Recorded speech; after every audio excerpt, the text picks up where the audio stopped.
Vamos então dar continuidade às nossas conversas sobre direito do trabalho. Na aula passada, nós estávamos conversando referente aos sujeitos dessa relação de emprego, né? Então, nós estávamos conversando sobre os empregados. A gente verificou a situação de capacidade desses empregados, né? Quem é que possui capacidade na esfera trabalhista. Nós conversamos sobre a situação dos menores aprendizes, tendo em vista a idade dele. Então, a partir de que idade pode ser feita a celebração desse contrato de trabalho. E hoje nós começamos a nossa conversa a partir do empregado doméstico. Então, hoje a gente começa conversando sobre o empregado doméstico. Então, vamos colocar aqui. Empregado doméstico. O empregado doméstico, ele tem uma lei complementar, que é a Lei 150 de 2015, tá? Então, é uma legislação relativamente nova, que veio aí para modificar a situação com relação ao empregado doméstico, né, para regulamentar essa relação de emprego. Com relação ao empregado doméstico, a gente vai começar a partir de um conceito do que seria o empregado doméstico. E aí, a título de conceito do empregado doméstico, a própria legislação, no artigo 1º, ela traz esse conceito para nós, né? Então, vou colocar aqui a legislação. Então, o artigo 1º da lei informa o que seria o empregado doméstico. Então, aqui a gente tem o artigo 1º da Lei Complementar 150 de 2015, tá? E aí, ela define como empregado doméstico aquele que é considerado a prestar serviços de forma contínua, subordinada, onerosa e pessoal, e de finalidade não lucrativa à pessoa ou à família, no âmbito residencial destas, por mais de 2 dias por semana, tá? Então, com relação a esse conceito, vale a gente observar alguns pontos, tá? Que ele vai ser considerado doméstico, então, se ele exercer de forma contínua, subordinada e pessoal. Então, veja que a gente tem a característica da pessoalidade, tá? Com finalidade não lucrativa à pessoa ou à família. Quando a gente fala de finalidade não lucrativa à pessoa ou à família, nós estamos referindo-se ao fato de não gerar nenhum tipo de lucro, né? E aí eu me lembro de uma pergunta que a Regiane me fez na aula passada, se eu faço a contratação de uma empresa e aí essa empresa me manda uma diarista, né? E esse caso, por exemplo, a gente não pode classificar como empregado doméstico. Por que a gente não pode classificar como empregado doméstico? Porque a gente está falando da contratação de uma PJ, né? E essa PJ, ela tem uma finalidade lucrativa. Então, a gente não pode considerar esse tipo de contratação como um emprego doméstico, né? Um empregado doméstico. A gente não pode ter isso, tá? E outro ponto que a gente precisa levar em consideração aqui é no âmbito residencial. E aí, nesse âmbito residencial, daqui a pouco a gente vai conceituar o que a gente pode vir a considerar com relação a esse ponto de ser uma residência, tá? Então, quando a gente fala do empregado doméstico, a gente sempre vai estar falando de uma pessoa física, tá? E aí eu contrato essa pessoa física, é um contrato de forma contínua, então não é um contrato por tempo determinado. Essa pessoa, ela está subordinada, essa pessoa, ela recebe salário, aí tem a característica da onerosidade e tem a característica da pessoalidade, tá? Por quê? Porque se não tiver a característica da pessoalidade, nós não falamos mais de empregados domésticos e nós vamos falar de eventuais diaristas, por exemplo, né? A diarista é aquela que vem a cada uma vez por mês, a cada 15 dias, né? Então, essas pessoas, elas não têm a característica da pessoalidade. Se porventura a diarista não puder vir, a diarista pode mandar a filha dela, a sobrinha dela no lugar dela, né? Então, a gente tem que saber diferenciar também o empregado doméstico dessas diaristas, tá? Dentro de empregado doméstico, a gente tem algumas características que precisam ser levadas também em consideração. Então, aqui a gente tem o conceito que parte aí da legislação e a gente tem as características com relação a esse empregado. Então, características. Dentro de características, nós temos 3 pontos mais importantes que definem essa característica, né? O primeiro que a gente vai ter, que é um trabalho para pessoa ou família. Então, você pode contratar, você mora sozinho e tem um empregado doméstico, ou você tem a existência de uma família e essa família tem um empregado doméstico. É um trabalho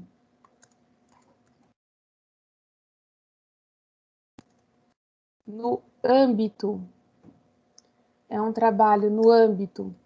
residencial. Então, a gente tem a situação de ser realizado em residência, tá? E nós temos a inexistência de fins lucrativos do trabalho que exerce. Então, não pode ter a existência de fins lucrativos para isso, né? Quando eu contrato, por exemplo, alguém, eu tenho uma propriedade rural e eu contrato essa pessoa para cuidar da minha horta e aí eu vendo as verduras dessa horta, isso não é empregado doméstico, tá? Isso pode ser um trabalho temporário, por exemplo, um contrato por prazo determinado, mas a gente não pode caracterizar como empregado doméstico, por quê? Porque tem a existência dessa característica de lucro. Então, com relação a essas características, vamos levar em consideração as seguintes observações. Então, vamos colocar aqui. Seguintes observações que a gente precisa levar em consideração dentro dessas características. A primeira observação que a gente precisa ter é que o empregado doméstico,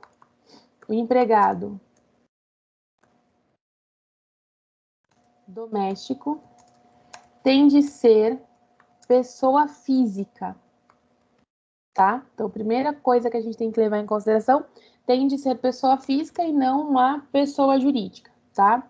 A inexistência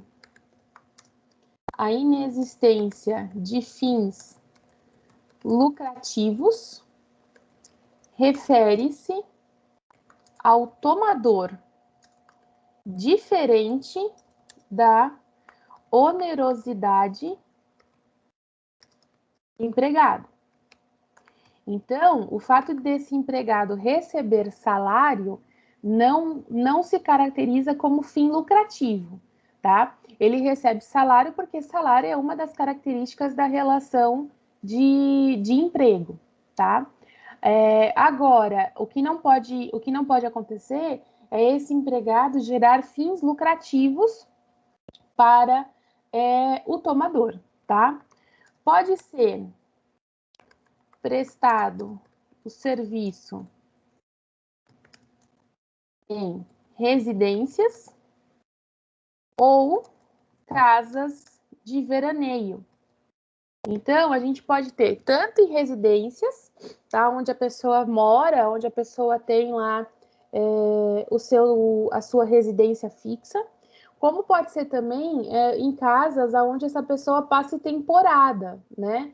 Então, quando eu faço a contratação, por exemplo, de um jardineiro, para que ele cuide do jardim da minha casa de praia, e ele vai lá 2 vezes na semana para fazer isso, ele é classificado como um empregado doméstico. Quando eu faço a contratação de alguém para limpar a piscina da minha chácara, e ele vai lá 2 vezes na semana para fazer isso, ele também é considerado um empregado doméstico, tá? E um outro ponto que a gente precisa levar em consideração é que possui os elementos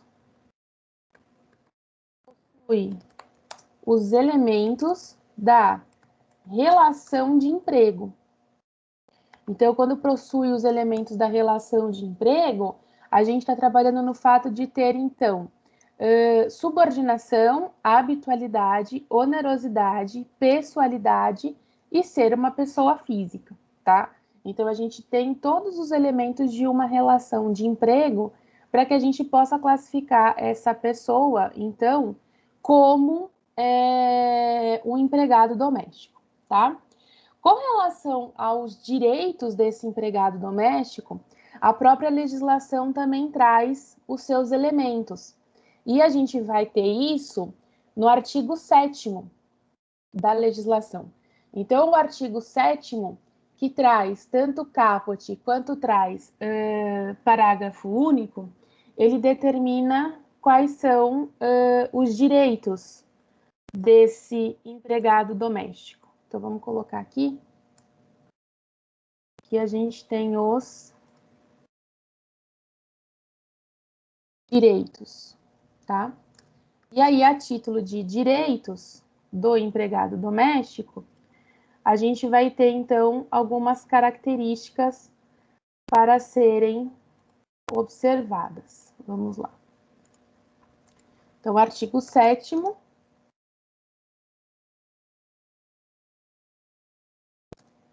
da Lei Complementar 150 de 2015.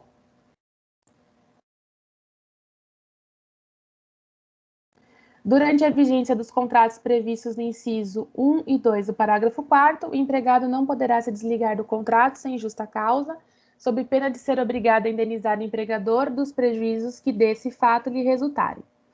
E aí a gente tem o parágrafo único. A indenização poderá exceder aquela que teria direito o empregado em idênticas condições. Então, com relação a esses direitos, a gente tem vários pontos a serem levantados, há vários pontos que precisam ser observados nesse sentido. Então, a gente vai ter que observar que, com relação aos direitos, o que esse empregado doméstico ele pode ter. Vamos colocar aqui. Anotação em CTPS, tá? Contrato por prazo determinado. Contrato por prazo determinado apenas em 2 situações, tá? Pode ter contrato por prazo determinado quando é um contrato de experiência na necessidade da família. Então, a gente só vai poder ter contratos por prazo determinado quando a gente tiver dentro dessas características, quando for um contrato de experiência ou quando a família precisar desse empregado somente por um determinado período.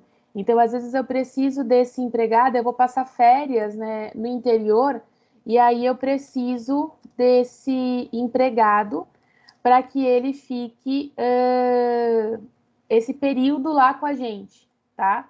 Então, eu vou contratar ele somente durante um tempo, tá? Além disso, a gente vai ter que ter um contrato, a gente pode ter, né? Um contrato de experiência, que não pode exceder 90 dias, tá? Então, é um contrato, aí é a regra do contrato de experiência, né? Contrato de experiência, ele tem no prazo máximo de 90 dias, às vezes a gente tem 45 prorrogáveis por mais 45, tá? A duração da jornada não excederá 8 horas diárias, não excederá 8 horas diárias e 44 semanais.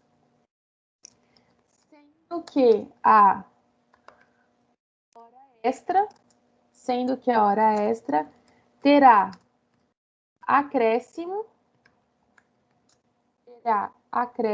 de 50% do valor da hora normal. Então, aí, regra geral, a título de pagamento de hora extra, tá? É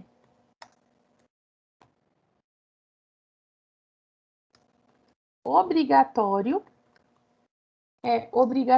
o registro do horário de trabalho.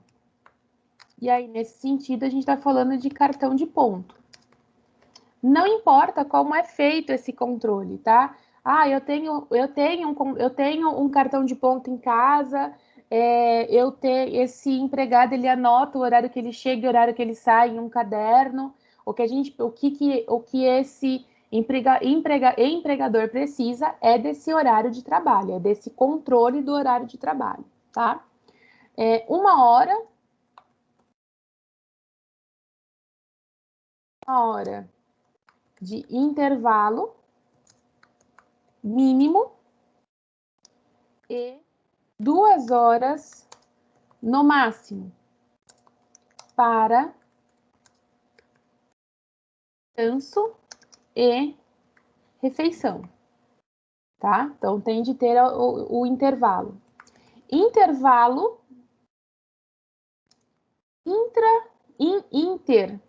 interjornada, que é o intervalo entre jornadas, tá?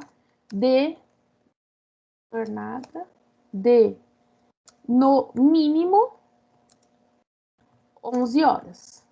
Então, entre um turno e outro, entre terminar as atividades e começar as atividades de novo, tá? Esse empregado doméstico, ele tem de ter aí no mínimo 11 horas de descanso. Daqui a pouco a gente vai conversar, na próxima aula, na verdade, a gente vai conversar referente ao intervalo, né? Então, a gente vai ver qual que é a diferença entre intervalo intra-jornada e o que é o intervalo intra e intra-jornada, né? Então, a gente vai verificar qual que é a diferença entre eles, tá? Tudo bem com relação ao empregado doméstico? Sim. Sim? Nenhuma dúvida? Alguém aqui tem empregado doméstico em casa? Ou tem diarista? Ô, professora, Oi? esse artigo 7º é da CLT ou da Não, é da lei complementar. lei complementar? Isso, tá? É da lei complementar, tá bom? Meu Deus. Vamos fazer um teste? Testezinho básico. Tem uma perguntinha aqui, eu vou dar 5 minutinhos para vocês responderem.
E aí, a que conclusão chegamos com relação a Sueli?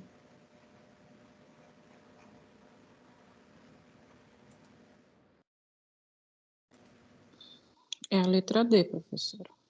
O Rogério deve, por força de lei, manter o controle escrito dos horários de entrada e saída do empregado doméstico, conforme a senhora explicou no artigo 7 da lei complementar, que tem as condições em relação ao direito do empregado.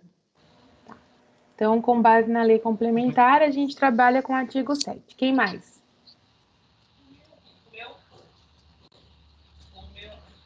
Eu também vejo que é a letra D, né? Letra D. O Rogério deve, por força da lei, manter controle escrito dos horários de entrada e saída. Exatamente, tá? Então, a alternativa correta, letra D, tá? E aí eu vou até colocar aqui a justificativa. Depois eu corrijo. A justificativa tá na lei complementar 150. Aí é o seu artigo 12, tá? Que determina... Falei errada, né? Oi? Falei errada. Não, só o artigo, mas a justificativa estava certa. Não tem problema, não. A gente também aqui não estava discutindo o artigo, né? A gente estava discutindo o contexto. Então, a lei complementar no artigo 12, que determina que é obrigatório esse controle de jornada, tá? Aí vejam que esse controle de jornada que a gente fala, tá? Ele pode ser manual, ele pode ser mecânico e ele pode ser eletrônico. Hoje em dia a gente tem vários tipos de controle de jornada, tá? Mas aí é um conselho prático, tá? Quanto menos controle de jornada você tiver manual, melhor, tá? Porque o manual é o famoso caderninho, tá? E no famoso caderninho, a gente nunca sabe o que realmente foi colocado ali, porque o caderninho a gente fala que ele é um ato meio que unilateral, né? A pessoa ela anota ali, é claro que a gente sempre vai presumir a característica da boa-fé, óbvio, né? Mas fica difícil a gente discutir a questão do caderninho, né? Então, se você conseguir fazer um controle mecânico, ou se você conseguir fazer um controle eletrônico, muito melhor e muito mais seguro, tá? Tanto para empregado como para empregador. Eu já tive processos trabalhistas onde apareceu o tal do caderninho, né? E aí se torna um problema você conseguir comprovar até que ponto aquele caderninho realmente ele trazia a realidade dos fatos, né? Então, um controle de jornada que seja realizado de forma eletrônica ou que seja realizado de forma eletrônica ou de forma mecânica é sempre mais favorável, tá? Então, sempre que a gente conversar sobre empregado doméstico, a gente sempre vai estar falando da Lei Complementar 150 de 2015, tá? Então, é ela que traz aí todos os elementos. Eu peguei aqui os pontos principais para que a gente pudesse verificar o que esse empregado doméstico ele tem de direitos aí, tendo em vista a legislação dele, tá? Você pode encontrar a lei como Lei Complementar 150 de 2015, como você pode encontrar por lei do empregado doméstico, tá? Então, você consegue localizar de duas formas. Com isso, a gente fecha a figura dos empregados, e aí agora a gente vai partir para verificar a figura do empregador, né? Então, nessa relação, a gente tem empregado de um lado e a gente tem o empregador do outro. Quando a gente fala de empregador, por onde que a gente precisa começar? Entendendo quem é o empregador, né? Então, o empregador é o tomador dos serviços, aquele que contrata o trabalho, prestado de forma pessoal, vírgula, subordinada, contínua e mediante remuneração pelo empregado. E aí, esse conceito, a gente encontra ele no artigo 2º da própria CLT, tá? Então, se a gente for observar o artigo 2º da CLT, o que esse artigo vai determinar? Considera-se empregador, artigo 2º, vamos lá. Considera-se empregador a empresa individual ou coletiva que, assumindo os riscos da atividade econômica, admite, assalaria e dirige prestação pessoal de serviço, tá? Então, esse seria o conceito que a própria CLT apresenta para nós em seu artigo 2º. Então, artigo 2º da CLT, tá? Então, aquela pessoa que contrata, que assume os riscos da atividade, que assalaria e que dirige essas prestações, nós vamos considerá-lo na figura de empregador. Outro ponto que a gente precisa considerar, o empregador, aqui, o empregador poderá ser pessoa física ou jurídica que contrata empregados, podendo também entes despersonificados. E aí, nesses entes despersonificados, vamos colocar aqui, ó, exemplo, o condomínio, tá? O condomínio, ele é considerado um ente despersonificado pelo Código Civil, tá? E o condomínio, ele pode ter empregados, né? É que hoje em dia a maioria dos condomínios acabam tendo serviços terceirizados, mas o próprio condomínio, ele pode contratar o porteiro, ele pode contratar uma empregada doméstica para limpar a área comum do condomínio, tá? É que normalmente essas pessoas, elas vêm de uma terceirização, né? Mas o condomínio, que é um ente despersonificado, ele também pode ter os seus empregados, tá? E aí, é possível equiparar o empregador, os profissionais liberais, instituições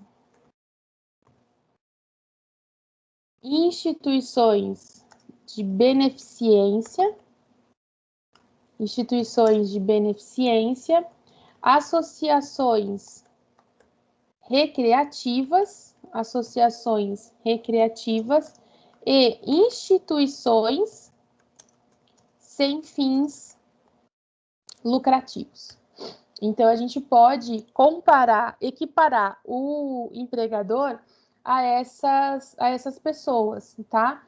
Então, um profissional liberal, por exemplo, um salão de beleza, tá? Esse salão de beleza, ele é uma PJ, tá? E essa PJ, ele faz lá a contratação dos seus funcionários, por exemplo, tá? Então, a gente pode fazer essa equiparação, tá? Um profissional liberal, por exemplo, os advogados é mais difícil a gente enxergar a situação de um empregado, mas um advogado, por exemplo, ele pode também fazer a contratação de um outro advogado, tá? E aí esse advogado vai ser empregado desse empregador, tá?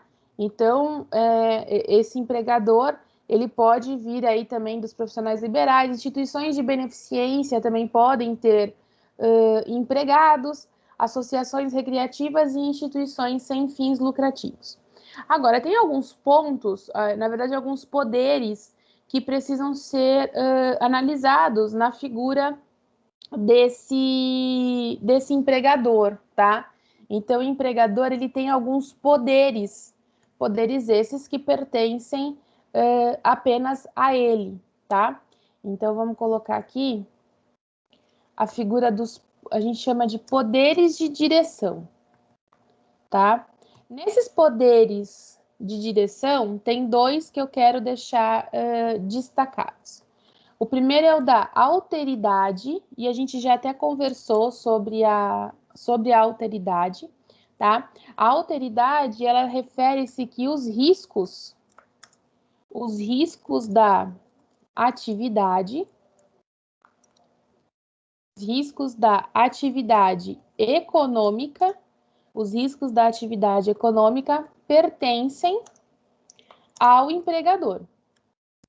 Então, o empregador ele não pode querer dividir com o empregado os riscos do negócio.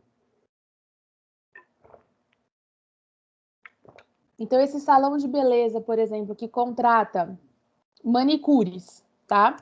Se porventura, nessa época que a gente teve aí de pandemia, né, que a gente teve esses salões de beleza acabaram ficando fechados, o fato desse salão estar fechado, isso é um risco para o empregador, que não pode querer ser dividido com o empregado, né? Então, você não tem como dividir com o empregado, por exemplo, olha, como eu não estou atendendo, eu não vou te pagar salário, né? Uma vez eu fui consultada por um advogado que não era da área trabalhista, né? De que ele era empregado no escritório de advocacia. E aí o escritório de advocacia estava sem receber honorários de um cliente, que era o maior cliente lá do escritório, e por esse motivo o escritório de advocacia falou que não ia pagar os salários enquanto o cliente não pagasse os honorários. Isso é alteridade, né? Então, o empregador não pode querer dividir os riscos da atividade com esse empregado. E outra coisa que a gente precisa observar é a subordinação. E aí, quando a gente fala de subordinação, o empregado se submete às regras do empregador, tá? Então, a subordinação é um dos pontos também dessa relação de emprego, né? Então, a subordinação é importante e a subordinação, ela também vem do tá? Dentro desses poderes de direção, vamos lá então. O primeiro poder que a gente tem dentro desses poderes de direção é o poder de organização. O poder de organização, ele parte, então, do empregador, tá? É o empregador que tem esse poder. E o que seria esse poder de organização? Determinar as atividades que serão exercidas pelo empregado e de definir as condições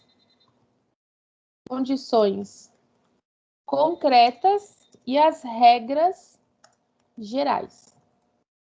Então, todas as ordens, todas as atividades, tudo que esse empregado vai ter de fazer, tudo isso tem que partir do empregador, né? Então, a título de exemplo, jornada de trabalho,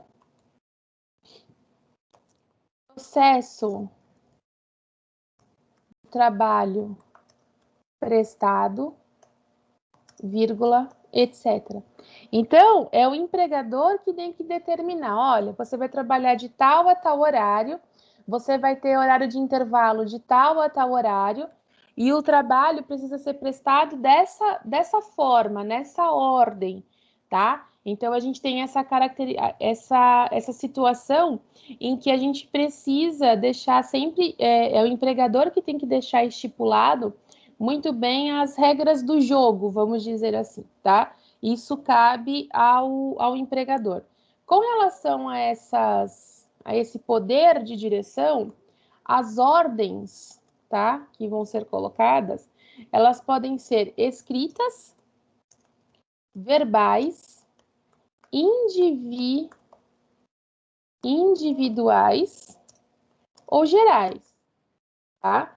Então, você pode determinar ordens de forma verbal. Então, você chega para esse empregado e fala, olha, eu quero que você embale tais peças, eu quero que você faça a unha de tal jeito, tá? Como eu posso determinar isso de forma escrita, tá?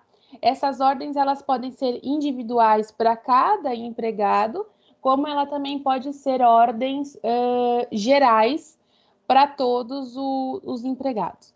O que a gente precisa levar em consideração com relação principalmente a esse poder de organização, refere-se ao artigo 461 da CLT, tá? Porque o artigo 461 da CLT, ele traz a figura da equiparação e a figura também do paradigma, tá? Que é um ponto que a gente precisa sempre observar e que é um ponto que é sempre muito discutido dentro do processo do trabalho, principalmente, tá? Então, o artigo 461 da CLT, vamos começar pelo caput, depois a gente parte para os seus parágrafos. Sendo idêntica a função a todo trabalho de igual valor prestado ao mesmo empregador no mesmo estabelecimento empresarial, corresponderá a igual salário, sem distinção de sexo, etnia, nacionalidade ou idade. Ou seja, se você tiver 2 empregados, tá? E esses 2 empregados exerçam o mesmo trabalho, tá? Então, vamos pensar na seguinte situação. Eu tenho uma empresa e nessa empresa eu tenho 2 secretárias, tá? Secretárias de diretor, vamos pensar assim. Então, essas secretárias, elas exercem trabalhos idênticos, a única diferença é que uma está subordinada ao José e a outra está subordinada ao Paulo, por exemplo, tá? Mas elas têm funções idênticas, elas têm o mesmo trabalho e elas prestam esse mesmo trabalho ao mesmo empregador, tá? Então, dessa forma, elas precisam receber o mesmo valor a título de salário, tá? Aí o 461, ele tem parágrafo 2º e parágrafo 3º, que na verdade é o que nos interessa nesse ponto em que a gente está, tá? Vamos trabalhar com o primeiro também, que aí a gente mata o 461. O parágrafo 1º dele, ele fala que o trabalho de igual valor, para fins desse capítulo, será o que for feito com igual produtividade, com a mesma perfeição técnica, entre pessoas cuja diferença de tempo de serviço para o mesmo empregador não seja superior a 4 anos e a diferença de tempo na função não seja superior a 2 anos. E aí a gente precisa observar essa situação de prazos, tá? Então, vamos continuar trabalhando lá nas 2 secretárias, e essas secretárias, elas então exercem as mesmas funções, tá? Elas exercem o mesmo trabalho prestado ao mesmo empregador, a única diferença é que elas estão subordinadas a diretores distintos, tá? Agora, a gente precisa observar a questão de tempo, tá? Entre pessoas cuja diferença de tempo de serviço para o mesmo empregador não seja superior a 4 anos e a diferença de tempo na função não seja superior a 2 anos. Então, para que a gente possa pedir uma equiparação salarial, por exemplo, elas precisam estar nessa função dentro do mesmo tempo, tá?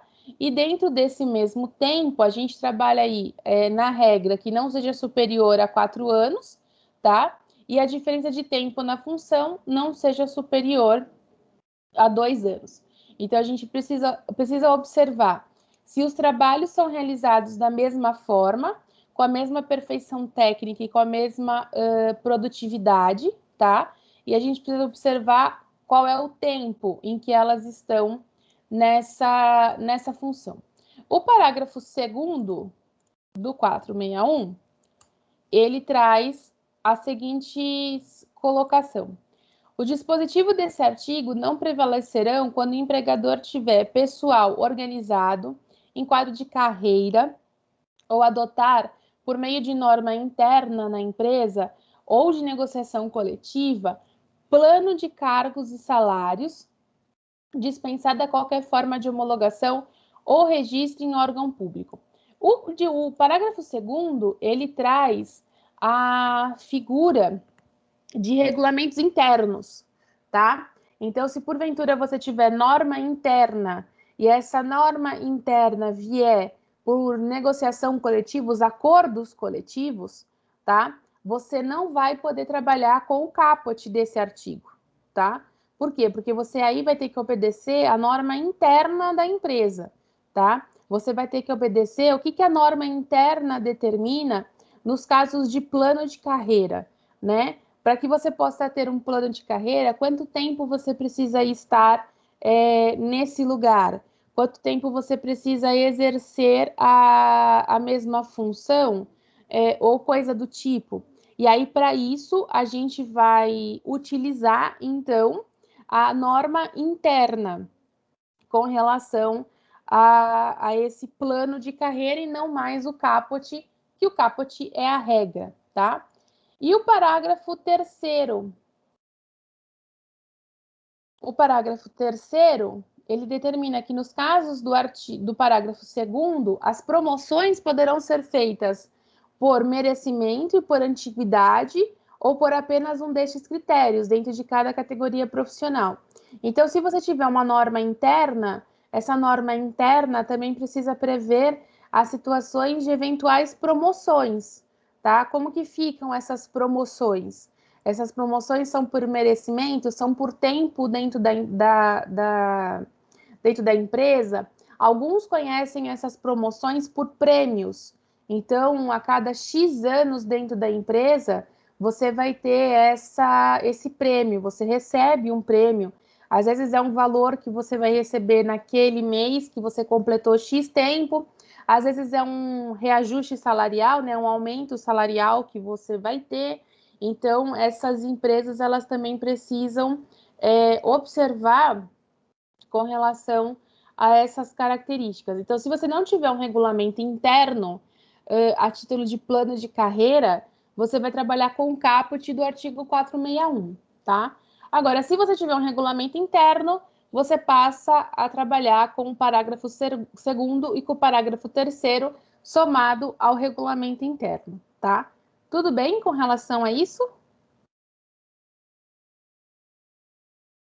Sim. Só esclarecer uma coisa. Diga. Eu não vou citar nomes. Eu trabalhei num banco. A gente gosta quando cita nome. Tô brincando. Brincadeira. E uma funcionária lá, ela pagou um cheque que estava assustado. E aí, o banco deu 24 horas para ela pagar. Devolver. Então, isso cairia nessa regra, né, professora? Não poderia, né? Em que regra, Rê? De que quem que tem que dar alteridade. A empresa que tem que... Da alteridade, tá. Aí, Rê, a gente precisa só observar o seguinte, tá? Quando a gente fala de funcionários que trabalham em banco, tá? Em instituições bancárias, aí são todas as instituições bancárias, tá? A gente tem algumas situações específicas com relação a esses funcionários que partem de normas internas dessas instituições bancárias, tá? Então, por exemplo, funcionário que trabalha em banco, o cargo de confiança deles é diferente do cargo de confiança que a CLT determina, tá? Funcionário que trabalha em banco não pode ter nenhum tipo de restrição no nome, porque as normas internas entendem que se você tem uma restrição no nome, como que você vai poder trabalhar com o dinheiro das outras pessoas, tá? A alteridade dentro do banco, ela é enxergada de uma outra forma, tá? A alteridade dentro do banco funciona no seguinte sentido. Eu tenho um gerente, tá? Esse gerente é um gerente de pessoa jurídica, e aí uma das pessoas da carteira lá dele não paga as taxas do banco, né? Para poder ter a conta, não paga o pacote lá tarifário. E aí você não vai poder descontar isso do salário dele, tá? Porque aí a gente vai estar trabalhando com a alteridade. Agora, para o banco, quando você deposita um cheque que ele não deveria ter sido depositado, isso não é autoridade, isso é uma falha do empregado, passível de sanção. Entendi. Por quê? Porque parte da característica das normas internas do banco. Diferente, por exemplo, porque eu gosto muito dessa comparação. Diferente, por exemplo, quando você tem um comércio, tá? E aí, hoje em dia, quase ninguém mais trabalha com cheque, né? Mas vamos pensar que é um lugar ainda que aceite cheque, né? Então, você tem um comércio, você ainda aceita cheque, e aí o caixa lá, no momento do pagamento, aceita o recebimento do cheque, tá? E aí, esse cheque depois ele é depositado e ele retorna sem fundos. Não é culpa do caixa, não é culpa do funcionário que está no caixa, né? Então, você não vai poder querer descontar do salário dele o valor do cheque porque ele recebeu um cheque sem fundo. Ele não tinha como saber se aquele cheque era sem fundo ou não, né?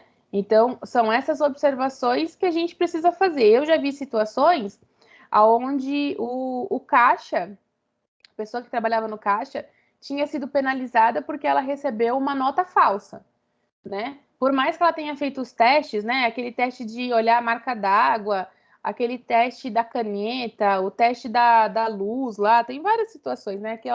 Aquelas máquinas que verificam se a nota é falsa ou não. Por mais que isso tudo tenha acontecido, o vendedor quis descontar o valor da nota falsa, mas isso é um risco do negócio dele, não é uma culpa do empregado, tá? Agora, no banco, a gente tem algumas características diferentes. Aí são funcionários bancários. Tá bom? Uhum. Obrigada. Nada. Continuando ainda dentro desse poder de organização, tudo bem com a equiparação aqui, gente? Com 461? Tranquilo? E aí aqui, eu coloquei até aqui em cima equiparação e paradigma, tá? Porque são duas coisas que a gente vê muito e a gente vai voltar a ver isso no processo do trabalho, tá? Quando eu quero informar ao juiz, olha, eu exerci a mesma função, na mesma qualidade técnica, durante o mesmo período, para o mesmo empregador, eu preciso apresentar ao juiz um paradigma. Tá bom, então você exercia a mesma função com quem? Você estava lá durante o mesmo tempo de quem? Então, eu preciso informar qual que vai ser o meu funcionário paradigma, tá? Eu preciso informar a quem eu devo equiparado e o mesmo salário de quem eu preciso receber. Então, ações que tenham pedido de equiparação salarial, você sempre vai precisar apresentar a figura do paradigma, tá? Então, a primeira observação que eu quero deixar aqui é a equiparação e o paradigma. A segunda observação que eu quero deixar refere-se ao artigo 483 da CLT. Então, o artigo 483 da CLT, a linha A, tá? Então, ele fala o seguinte, o 483. Vou trazer ele para cá. O empregado poderá considerar rescindido o contrato e pleitear a devida indenização quando forem exigidos serviços superiores às suas forças, defesas por lei, contrários aos bons costumes ou alheios ao contrato. Quando a gente fala que o empregado poderá considerar rescindido o contrato, nós estamos falando da figura da rescisão indireta, tá? Então, esse empregado, ele pode pedir rescisão indireta. O pedido de rescisão indireta, tá? É quando o empregado, ele pede a rescisão do seu contrato e ele pede essa rescisão tendo em vista de que o empregador não está cumprindo com as suas obrigações. Então, quando esse empregador deixa de pagar salário, quando esse empregador deixa de pagar, por exemplo, vale transporte, quando esse empregador pede para que você faça serviços superiores àquilo que estava determinado, superiores àquilo que a sua força permita que você faça, nós vamos então estar trabalhando com a rescisão indireta. Então, com relação ao artigo 483, vamos deixar aqui. O empregado pode validamente recusar-se a cumprir ordens que contrariem limites, então que elas sejam ilícitas, ou que elas sejam além do contrato. Aí, a justa causa do empregado, rescisão indireta, pode ser pedida nos casos de exigência de serviço superior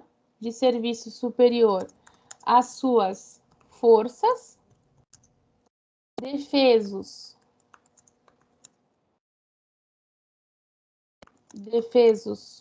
por lei, contrário aos bons costumes. Já devem ter ouvido falar em algum momento da vida de vocês dessa rescisão indireta, tá? Então, a rescisão indireta, ela acontece quando esse empregado, ele exerce funções, e ele exerce funções, às vezes, que estão fora daquilo que foi contratado, ou quando o empregador não cumpre com os seus deveres, tá? E aí a gente trabalha com a rescisão indireta. Em vez do empregado pedir demissão, e nesse pedido de demissão ele acaba perdendo alguns direitos, ele propõe a ação de rescisão indireta. O problema da ação de rescisão indireta está no seguinte sentido: caso o juiz entenda, tá, que o empregador estava cumprindo com todos os seus direitos, o juiz vai então classificar essa rescisão indireta como pedido de demissão, tá? E aí, dessa forma, a gente vai trabalhar como uma rescisão contratual a pedido do empregado, tá? Então, esse é o risco da rescisão indireta, tá? Tudo bem com a rescisão indireta? Sim. Outro poder, então, que a gente precisa ver. A gente viu, então, poder de organização. E agora vai ver, número 2, poder de controle.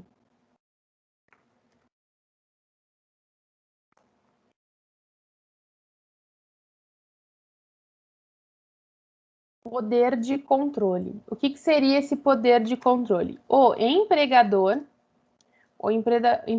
verifica o exato verifica o exato cumprimento pelo empregado, exato cumprimento pelo empregado das determinações relativas à prestação do trabalho.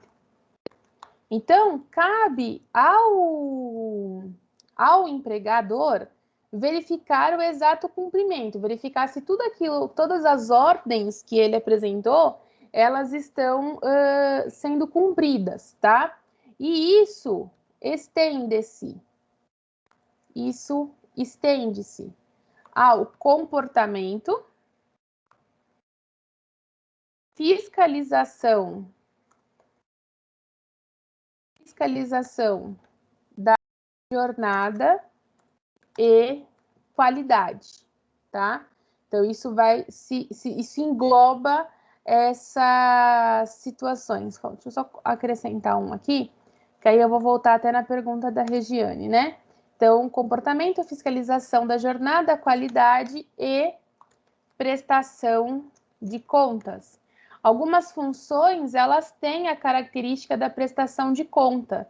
Então, algumas funções, por exemplo, quem trabalha no caixa tem prestação de contas ao final do dia, do fechamento do caixa, tá?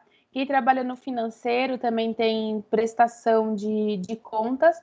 E aí, aqui, a gente pode até trabalhar na situação da revista dos funcionários, que foi algo muito discutido há um tempo atrás, né?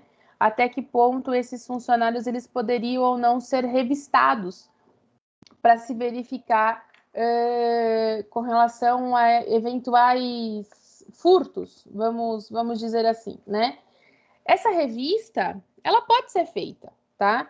Não tem nada na lei que proíba a realização dessa revista. O que essa revista não pode ser é uma revista vejatória, tá? Isso não pode acontecer. Então, há um tempo atrás, se discutiu essa situação da revista, porque a gente tinha algumas empresas que elas faziam revista íntima, né? Então, principalmente com relação às mulheres, faziam ficar completamente nuas, agachar com um espelho entre as pernas para ver se não tinha nada nos órgãos sexuais dessa mulher, revirava a bolsa de uma forma bem constrangedora. Então, a revista dos funcionários, ela pode acontecer, tá? Mas uma revista normal, né? Esse funcionário abrir a bolsa e um segurança olhar a bolsa ali junto com o funcionário, sem colocar as mãos nos pertences do funcionário, isso pode acontecer. Uma revista em armários, desde que aconteça com a presença do advogado, desde que aconteça com a presença do empregado, isso também pode acontecer. Então, a gente precisa observar qual é a forma dessa revista, tá? Tudo bem? Eu já cheguei até a ter que mostrar marmita suja. Já chegou, Ulisses? Sim, tinha que abrir e mostrar que não tinha nada lá dentro, só sujeira de comida. Então, aí são revistas arbitrárias, né? Eu já vi, mas aí não era um processo meu, eu vi jurisprudências nesse sentido, né? De mulheres que tinham que ficar completamente nuas, né? Para verificar se não estavam furtando doces de uma empresa que fabrica doces. Então, eu já vi situações como essas, né?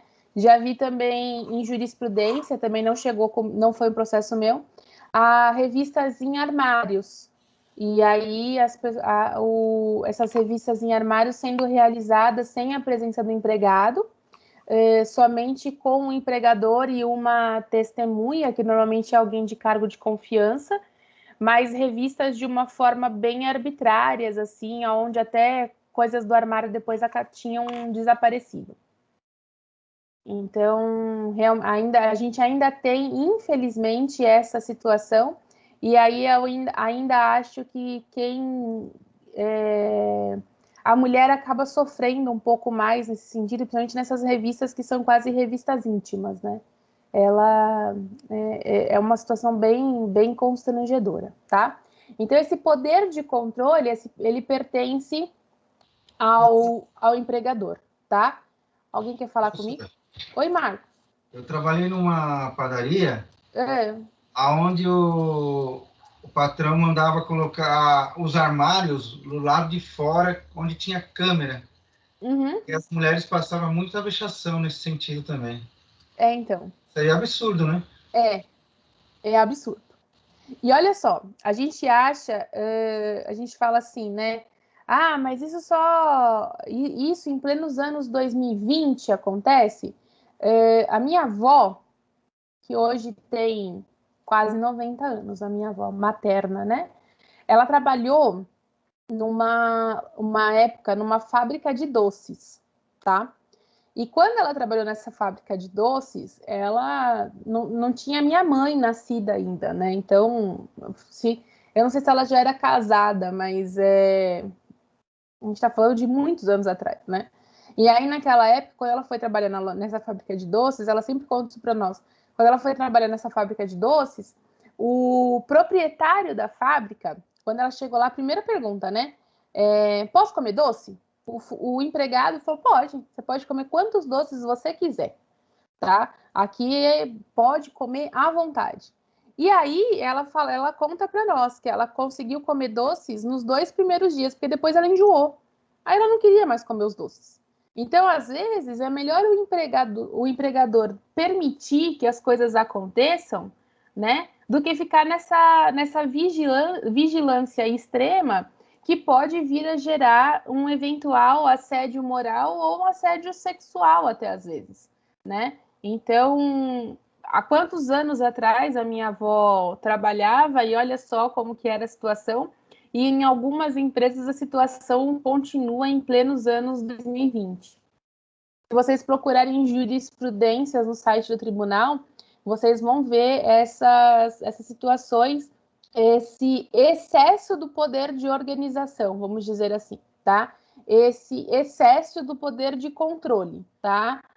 Vocês vão conseguir enxergar várias jurisprudências nesse sentido, que aí são os poderes exercidos de forma excessiva, que podem vir a gerar um eventual assédio moral ou até a gente pode pensar num eventual assédio sexual. Aí procurem essas jurisprudências que elas são bem interessantes de serem analisadas, tá? Isso aí acontece muito naquelas empresas de telemarketing, né? Que o pessoal tem tempo para ir em banheiro, tempo para tomar água, tempo para... Empresas de telemarketing acontece É um muito. negócio absurdo, né? E empresas que trabalham por produção também, Ulisses, empresas alimentícias, tá?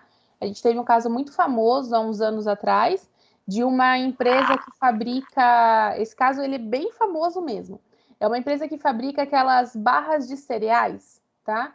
E lá na produção só trabalhava mulheres, tá?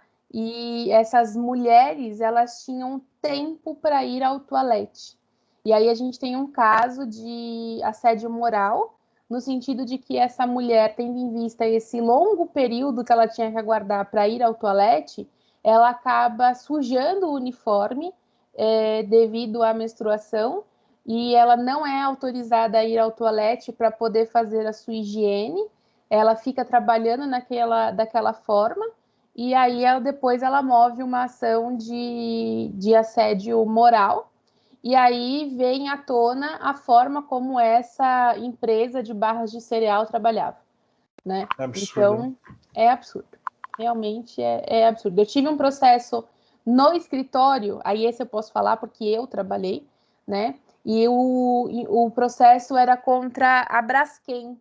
Foi logo na época que estourou a situação da Petrobras, né? Que teve aqueles problemas lá atrás de Lava Jato, tudo, né? Aquelas discussões. Foi logo que estourou o problema da Braskem, da Petrobras. Eu tinha uma ação contra, acho que era contra a Braskem na época.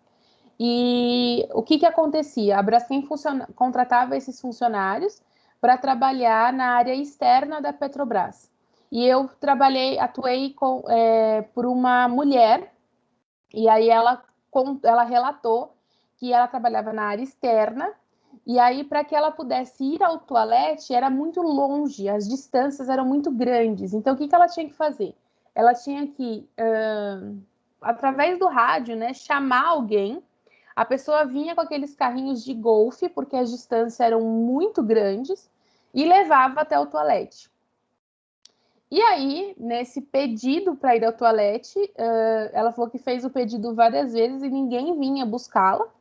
E aí ela acabou também sujando o uniforme, né? E aí ela foi obrigada a permanecer com o uniforme daquele jeito. Então, realmente, eu não consigo... Em plenos anos 2020, a gente ainda tem situações nesse sentido, elas são extremamente humilhantes, né?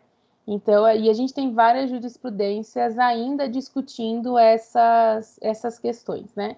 E aí é aquilo que eu falei, é o excesso de poder, né? O empregador, ele tem os poderes, mas a gente tem que tomar cuidado com esses excessos, né? Ele tem o poder, mas tem que saber trabalhar com esse poder e não querer trabalhar em excesso, porque o excesso pode acabar gerando um assédio. Então, a gente tem que tomar cuidado com relação a isso. O outro poder que a gente tem aqui, para a gente poder discutir, então, a gente vai trabalhar agora com o poder disciplinar, que aí também é outro problema que às vezes acaba sendo também utilizado em excesso. Então, a gente vai trabalhar com o poder disciplinar. Então, com relação ao poder disciplinar, o empregador poderá impor sanções disciplinares aos seus empregados, em caso de descumprimento das obrigações contratuais. Aí até, Regiane, sim. Ontem eu estava ajustando as minhas anotações aqui, né?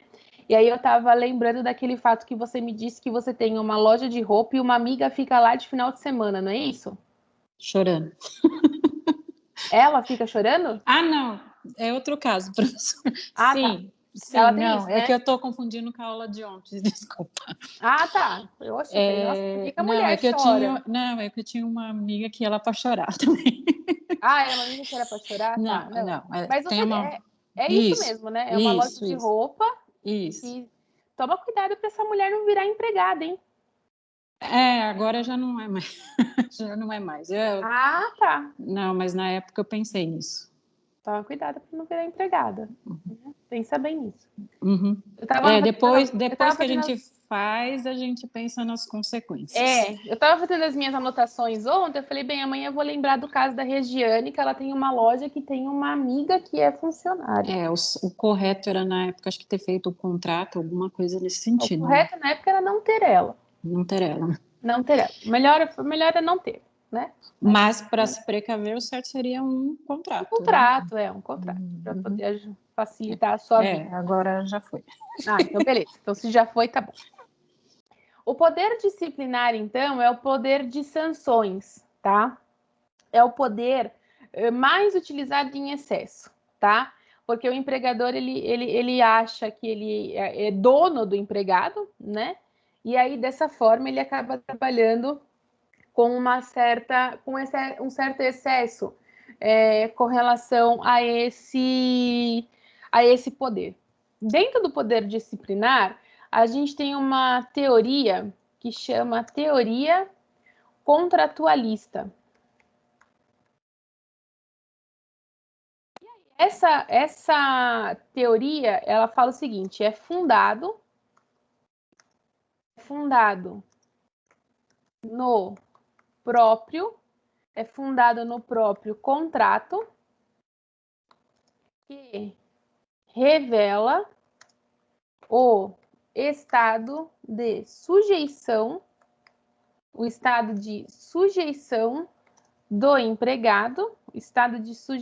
do empregado, em relação ao empregador, em relação ao empregador durante o vínculo. Durante o vínculo. Problema disso daqui, né? Quando você é contratado para trabalhar em algum lugar, você recebe um contrato para você assinar, né? Pergunta que faço a vocês, alguém já leu? Ulisses, que a aula passada falou para mim que já foi cargo de confiança. Ulisses, você já leu o contrato antes de assinar? Sinceramente? Sinceramente, a gente está aqui para ser sincero. Não, ninguém lê, né? Eu acho que ninguém lê. Contrato trabalhista de empresa, ninguém lê. A preocupação é conseguir assinar a carteira. Né? Exatamente. Por exemplo, quando eu fui contratada... Na verdade, eu acho que ninguém lê nenhum contrato de nenhum serviço prestado, de nada. Não, também, Regiane, não vamos também... Professora, eu trabalhei 15 anos numa imobiliária. A minha loja era um imóvel alugado e eu fiz a cagada, desculpa o termo, de não ler.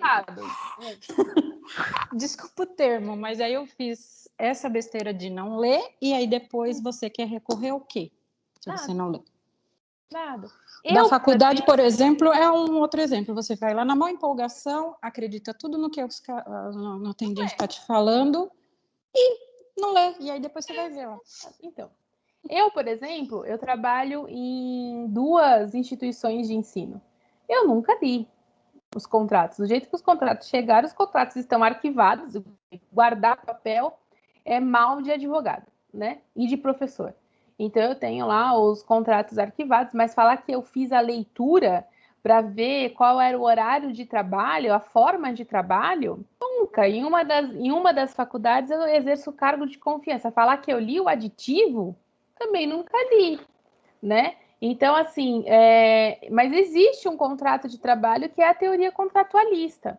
Então, na teoria contratualista, a gente tem a situação de que nesse contrato de trabalho precisa constar, quando eu falo do contrato é o termo, precisa constar nesse contrato de trabalho horário de trabalho, horário de intervalo, quais são as funções que vão ser exercidas, qual que é o plano de carreira, a quem você vai estar subordinado. Então, tudo isso precisa constar. E o correto seria todo mundo fazer a leitura, para que a gente possa verificar, caso não seja cumprido algum tipo de situação, a gente poder, então, falar que, olha, o contrato determina isso e a gente está fazendo de uma forma contrária, né? Mas, infelizmente, a gente não tem a figura da leitura desse contrato de trabalho, tá? Mas nós temos uma teoria que determina aí a realização desse contrato. Dentro dessa teoria, a gente tem 2 pontos. A gente tem a matéria, que precisa ser estipulada, então em relação às obrigações conexas ao trabalho. E a gente tem também a situação de tempo, tá? Então, a vigência do contrato. Normalmente, não sei se a gente vai chegar nisso hoje, né? A gente tem contratos por prazos determinados e por prazos indeterminados. A regra nossa são contratos por prazos indeterminados, tá? E aí a exceção são os contratos por prazo determinado. Dentro do poder disciplinar, a gente também vai ter a situação... Aqui. A gente também vai ter a situação de exercício. Então, exercício desse poder, tá? E aí, a gente vai ter o estatutário. E aí, o que seria o estatutário? É o regime disciplinar de forma escrita ou não. De forma escrita ou não, e a gente vai ter o convencional. E aí, no convencional, refere-se que ele é decorrente de convenção coletiva de trabalho, né, a CCT, ou acordo coletivo de trabalho. O estatutário aqui, toma cuidado para não confundir com os funcionários que são estatutários, tá? Os funcionários que são estatutários são funcionários públicos que podem ser seletistas ou podem ser estatutários, tá? Aqui a gente não está falando de funcionalismo público. Aqui a gente está falando do seguinte, que o estatutário, né? Aqui é um regime disciplinar criado dentro da empresa. Então, quais são as normas disciplinares dentro da empresa, tá? E ou convencional, que vem de uma convenção coletiva ou de um acordo de trabalho. Então, aqui não é um estatuto referente aos funcionários públicos, tá? Aqui, no lugar de estatutário, você pode ter regras da empresa, normas da empresa, tá? Mas uma situação que gera aí esse regime disciplinar. O que esse funcionário pode, o que esse funcionário não pode, como que não pode, o que o empregador pode, o que o empregador não pode. Então, a gente determina aí a relação dos dois, tá? Então, não confundam com o estatuto que parte da característica do funcionalismo público, tá? Porque aí são coisas diferentes. E aí, dentro do poder disciplinar, a gente também tem as sanções, que aí é o mais popular, vamos dizer assim, né? Dentro de sanções, a gente vai começar falando das advertências. A advertência é a sanção mais branda que a gente tem, tá? Então, é a mais branda das punições, pois consiste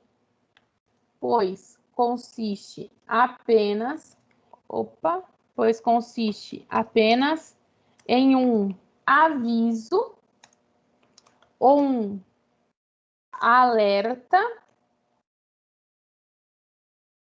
não havendo afastamento e nem desconto. Então, essa advertência é a punição mais branda, tá? Essa advertência é um simples comunicado, tá? Olha, você fez errado, da próxima vez não faça desse jeito. Então, é um simples comunicado com relação àquilo que foi realizado. Características da advertência: não é prevista na lei trabalhista. Então, na CLT, por exemplo, você não vai encontrar a advertência, tá? Ela pode ser verbal, ou escrita, porém, é necessária a ciência do empregador, tá? Então, esse empregador precisa tomar ciência de que ele está sendo advertido, tá? Então, a advertência é a punição mais branda, é simplesmente um aviso, um alerta, olha, você está fazendo errado e caso você continue fazendo errado, você vai ter uma punição mais severa nesse sentido. Depois, a gente tem a suspensão.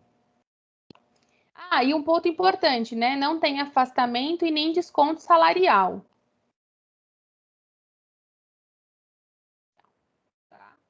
Nem afastamento e nem desconto salarial. Com relação à suspensão. Na suspensão, então, implica no afastamento do empregado que deixa de receber salário correspondente aos dias de suspensão, não sendo computado esse período. Então, a suspensão, ela já passa a ser uma penalidade um pouco mais severa, vamos dizer assim, né?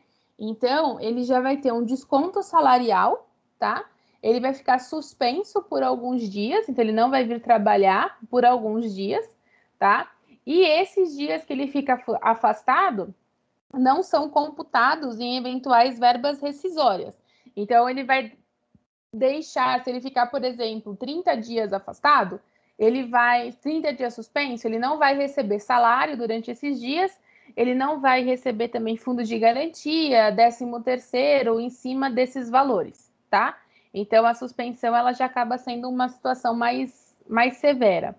E aí, essa situação, se a gente for olhar o artigo 474 da CLT, ele traz para nós uma característica da suspensão. Então, ele fala que a suspensão do empregado por mais de 30 dias consecutivos importa na rescisão injusta do contrato de trabalho. Ou seja, a suspensão, ela não pode ser superior a 30 dias, tá? Então, o máximo que a gente pode ter é uma suspensão de 30 dias. Então, vamos colocar aqui algumas observações. Mais de 30 dias, a gente fala em rescisão injusta, então a gente não pode ultrapassar 30 dias de suspensão. Essa suspensão, ela precisa ser escrita ou verbal, tá? E precisa ser uma comunicação clara, tá? Os fatos e os dias de afastamento, tá? E aí essa comunicação escrita ou verbal é porque o empregado ele precisa ter ciência de que ele está sendo suspenso, tá? Então eu posso suspender ele de forma verbal, o que é uma exceção, porque a regra é a gente suspender de forma escrita, tá? E aí depois da suspensão, a gente tem a punição mais grave da Justiça do Trabalho, que é a justa causa. A dispensa por justa causa, que implica no rompimento do vínculo, empregatício, sem que o empregado receba as verbas rescisórias previstas para outras modalidades de extinção. Ou seja, o empregado que é dispensado por justa causa, ele não recebe nenhum tipo de verba rescisória, tá? Por quê? Porque ele foi desligado por justa causa, então ele não vai poder sacar fundo de garantia, seguro-desemprego, ele não recebe absolutamente nada, tá? A título da justa causa, a gente tem o artigo 482 da CLT, e aí o 482, ele vai determinar o seguinte, com relação a isso, o que constitui justa causa, né? Então, quais são os atos que pode vir a constituir justa causa? E aí aqui vamos trazer os fatos que podem constituir justa causa. Então, constituem justa causa para a rescisão do contrato de trabalho pelo empregador. Então, a justa causa, ela pode ser aplicada no ato de improbidade, na incontinência ou de conduta ou mau procedimento, negociação habitual por conta própria ou alheia sem permissão do empregador e quando constituir ato de concorrência à empresa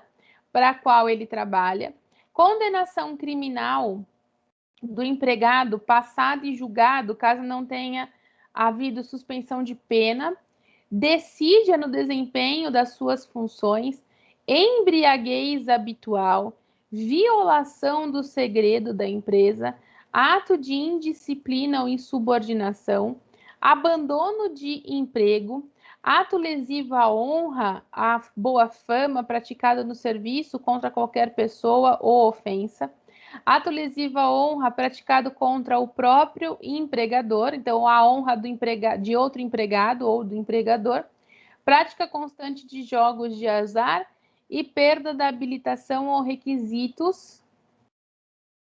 Perda da habilitação ou requisitos estabelecidos em lei para o exercício da profissão e decorrência de conduta dolosa do empregador. Então, são essas as situações que possa vir a gerar a característica de dispensa por justa causa, tá? Então, são esses pontos que geram a justa causa, e aí a gente tem ela como a sanção mais grave dentro da CLT, tá? Então, o artigo 482 é um ponto de observação para a gente ter, e o outro ponto que a gente precisa verificar é a imediatidade. Imediatidade, tá? O que isso quer dizer? Assim que o empregador tomar conhecimento da falta grave, deve aplicar a punição. Se você não tem essa situação da imediatidade, tá?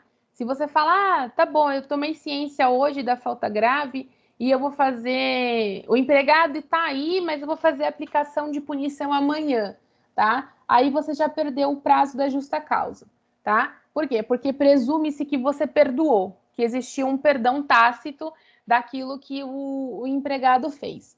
Então, por esse motivo, assim que se toma conhecimento do fato, tem de se fazer a aplicação de punição. O que eu já vi na vida prática foi situações em que o empregado ele comete falta grave, no dia seguinte ele sai de...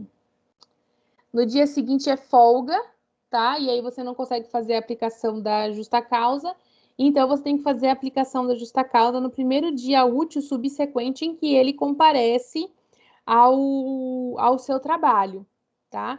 Então, se porventura ele cometeu falta grave na quarta, quinta ele está de folga e na sexta ele retorna, essa justa causa tem que ser feita a aplicação na sexta-feira, tá? No primeiro dia que ele retorne para suas funções. Tudo bem com relação a isso? Só uma coisa, normalmente, né, as empresas, quando vão dar justa causa, primeiro eles botam a pessoa de férias, né, e depois dão a justa causa, né, para dar uma diminuída no valor da rescisão. Isso é legal?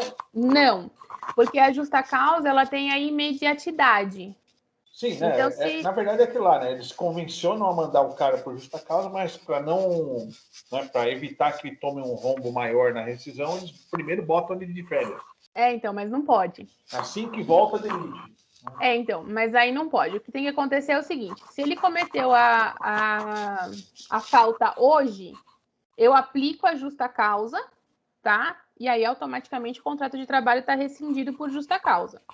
Se ele comete a falta hoje, aí eu falo assim, então eu vou demitir por justa causa, tá? Coloco de férias e na volta eu faço a demissão, eu já não posso mais demitir por justa causa. Eu tenho que rescindir o contrato por rescisão normal. Tá? Então, a gente não pode ter essa... Eu já vi situações assim, Ulisses, mas a gente reverteu a justa causa. Tá? Porque isso não pode acontecer. Tudo bem? E outra coisa também, só para a última pode pergunta. Falar. Existem algumas empresas que não colocam isso em contrato, mas depois vem com a questão do código de conduta. Né? Que é uma questão meio contraditória, que é o negócio do consumo de bebida alcoólica na hora de almoço. Né? Eu não pesquisei nenhuma jurisdição a respeito disso, mas tem empresa que proíbe, tem empresa que não vê com bons olhos, tem gente que... Tem sempre alguém que coloca um óbice nessa questão. Tem alguma coisa assim? O que existe, na verdade, é a seguinte discussão, de que o artigo 482, ele traz a questão do alcoolismo, né? O que nós temos hoje em dia são jurisprudências discutindo que esse alcoolismo, ele é uma doença, Então, o fato da empresa dispensar por justa causa pode agravar a doença. Então, o que a gente tem com relação ao alcoolismo é essa discussão de que a empresa deveria oferecer tratamento em vez de oferecer a dispensa, tá? Agora, o que a CLT fala é daquele funcionário que vai trabalhar embriagado, né? Ele já chega sob efeito. Isso, ou ele volta do horário de almoço sobre o efeito também, né? Então, é o fato da embriaguez que a Justiça do Trabalho enxerga como uma doença. Agora, o fato do consumo de bebida alcoólica no horário de almoço, mas que não gere uma embriaguez, aí a CLT não determina nada. Aí vai mesmo do regulamento interno da empresa. Entendi. Tá bom? Certamente. Então, beleza.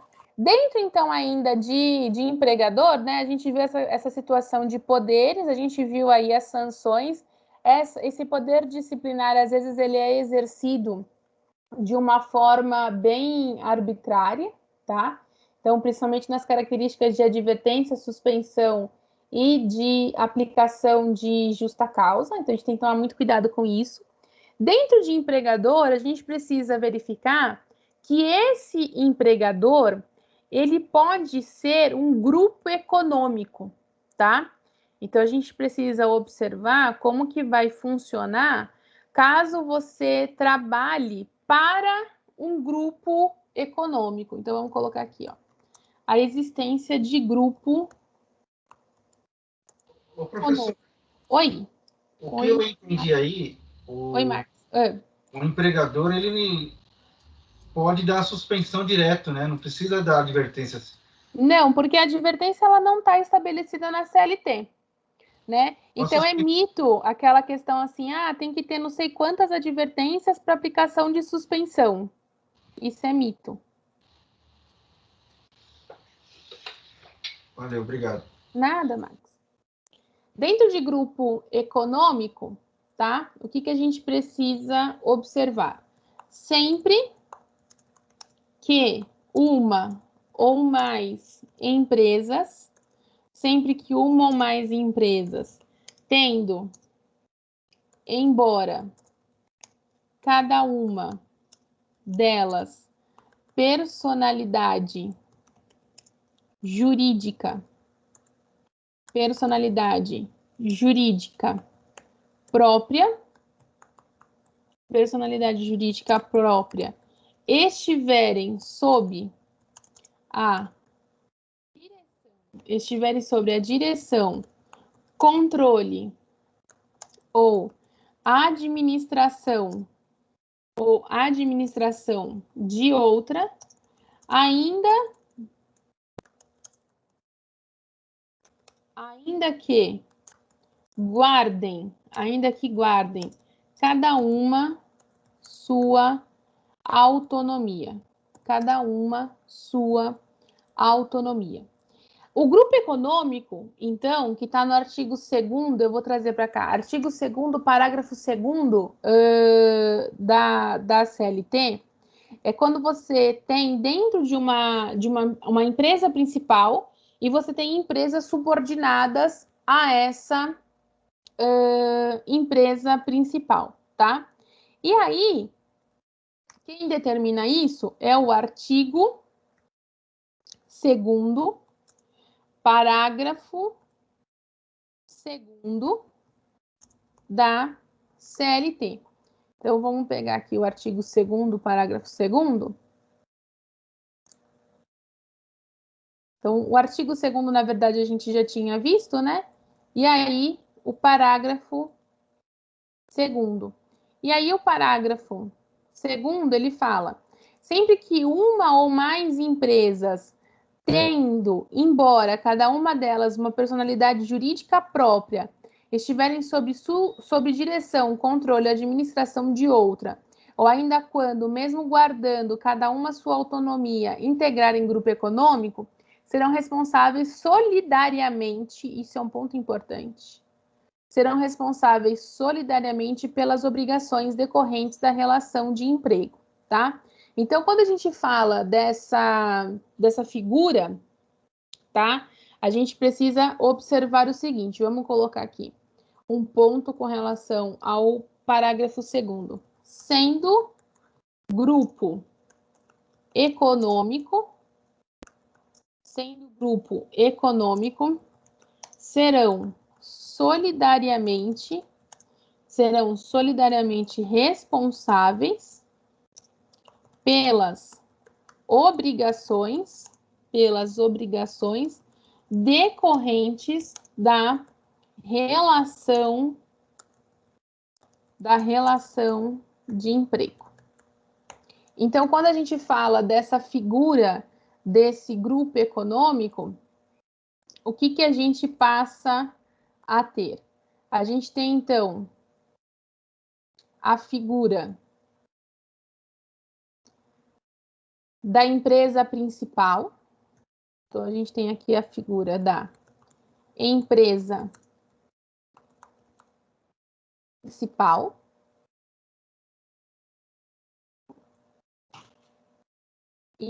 principal. E aí a gente tem dentro dessa, junto dessa empresa principal, a gente vai ter então empresa subordinada,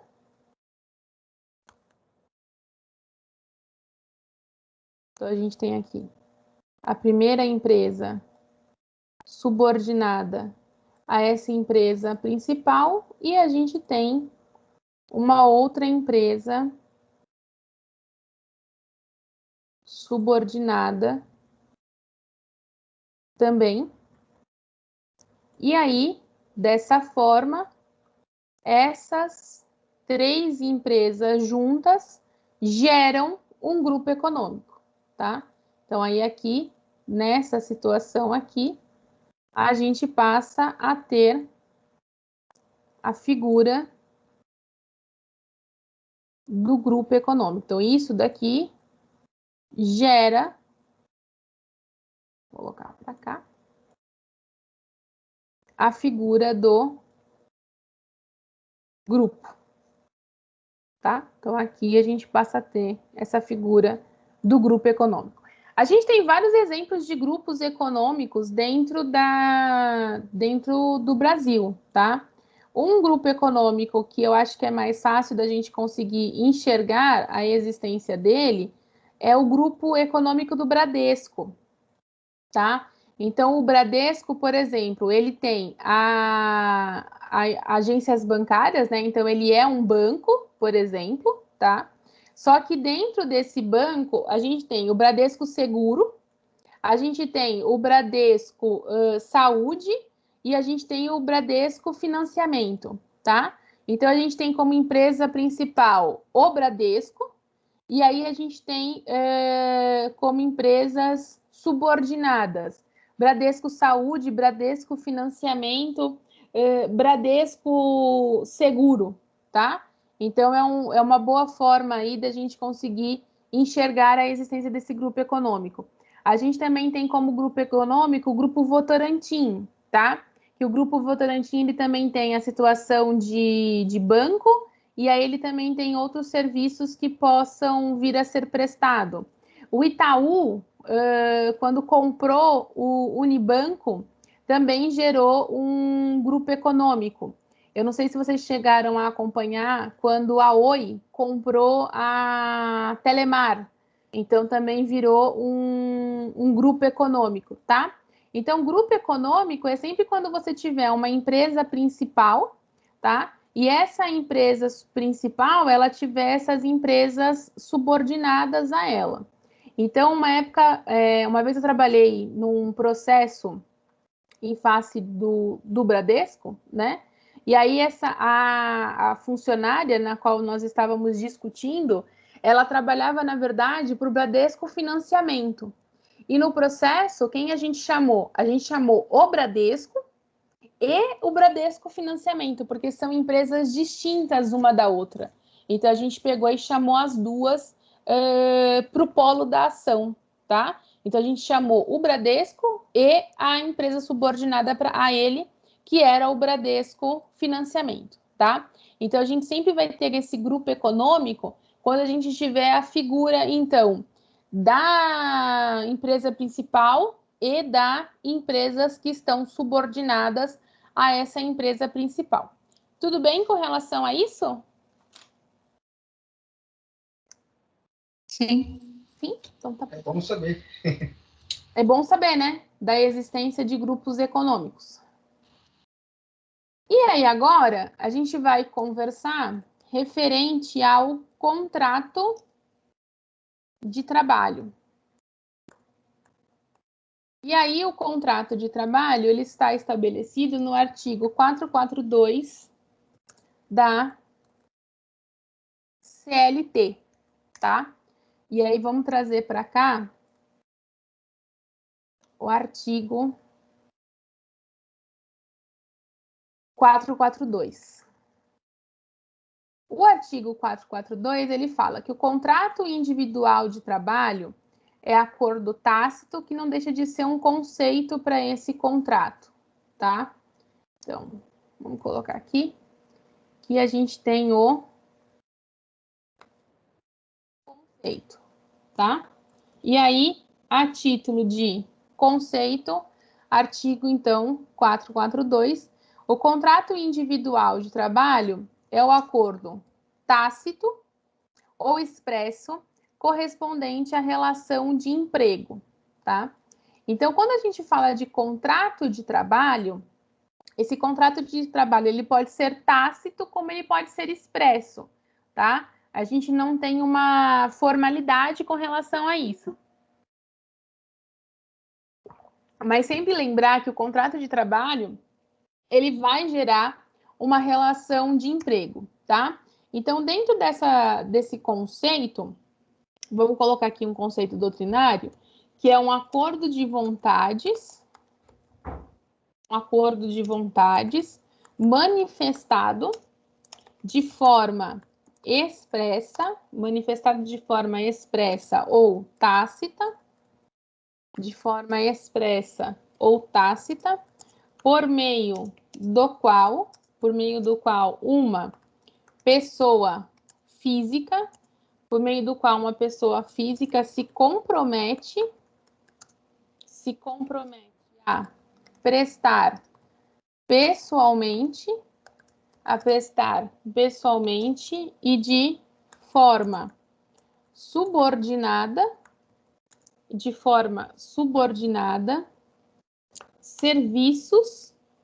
serviços contínuos a uma outra pessoa jurídica,